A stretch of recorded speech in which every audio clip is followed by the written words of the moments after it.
एक बार एक आदमी महात्मा बुद्ध के पास पहुंचा। उसने पूछा, भंते, मुझे यह जीवन क्यों मिला है? इतनी बड़ी दुनिया में मेरी क्या कीमत है? बुद्ध उसकी बात सुनकर मुस्कुराए और उसे एक चमकीला पत्थर देते हुए बोले, जाओ, पहले इस पत्थर का मूल्य पता करके आओ। पर ध्यान रहे, इसे बेचना नहीं है, सिर्फ मूल्य पता करना है।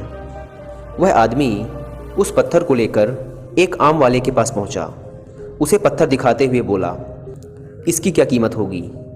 आम वाला पत्थर की चमक देखकर समझ गया कि निश्चित रूप से यह कोई कीमती पत्थर है, लेकिन वह बनावटी आवाज़ में बोला, देखने में तो कुछ खास नहीं लगता, पर मैं इसके बदले 10 आम दे सकता हूँ। वह आदमी आगे बढ़ गया। सामने एक सब्जी वाला था। उसने उससे पत्थर का दाम पूछा। सब्जी वाला बोला, मैं इस पत्थर के बदले 1 बोरी आलू दे सकता हूँ। आदमी आगे चल पड़ा। उसे लगा पत्थर कीमती है, किसी जोहरी से इसकी कीमत पता करनी चाहिए। वह एक जोहरी की दुकान पर पहुंचा और उससे उस पत्थर की कीमत पूछी।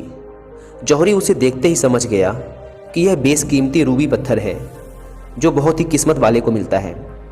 वह बोला, पत्थर मुझे दे दो और मुझसे 10,000 रुपये ले लो। उस आदमी को अब तक पत्थर की कीमत का अंदाज़ा हो गया था। वह बुद्ध के पास लौटने के लिए मुड़ा। जौहरी उसे रोकते हुए बोला, अरे रुको तो भाई, मैं इसके 50,000 दे सकता हूँ। लेकिन वह आदमी फिर भी नहीं रुका।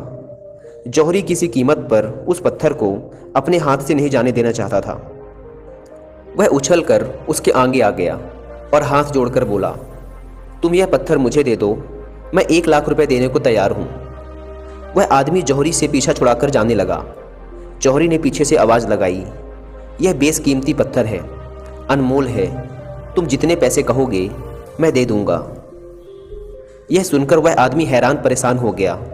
वह सीधा बुद्ध के पास पहुंचा और उन्हें पत्थर वापस करते हुए सारी बात कह सुनाई। बुद्ध मुस्कुराकर बोले, आम वाले ने इसकी कीमत 10 आम लगाई, आलू वाले ने 1 बोरी आलू, और जौहरी ने बताया कि यह अनमोल है। इस पत्थर के गुण को जिसने जितना समझा, उसने इसकी उतनी कीमत लगाई। ऐसे ही यह जीवन है। हर आदमी एक हीरे के समान है। दुनिया उसे जितना पहचान पाती है, उसे उतना महत्व देती है। लेकिन आदमी और हीरे में एक फ़र्क ये है कि हीरे को कोई दूसरा तराशता है और उसमें चमक लाता है, जबकि आदमी को खुद अपने आप को तराशना पड़ता है और खुद को चमकाना पड़ता है। तुम भी अपने आप को तराश कर अपनी चमक बिखेरो, तुम्हें भी तुम्हारी कीमत बताने वाले मिल ही जाएंगे।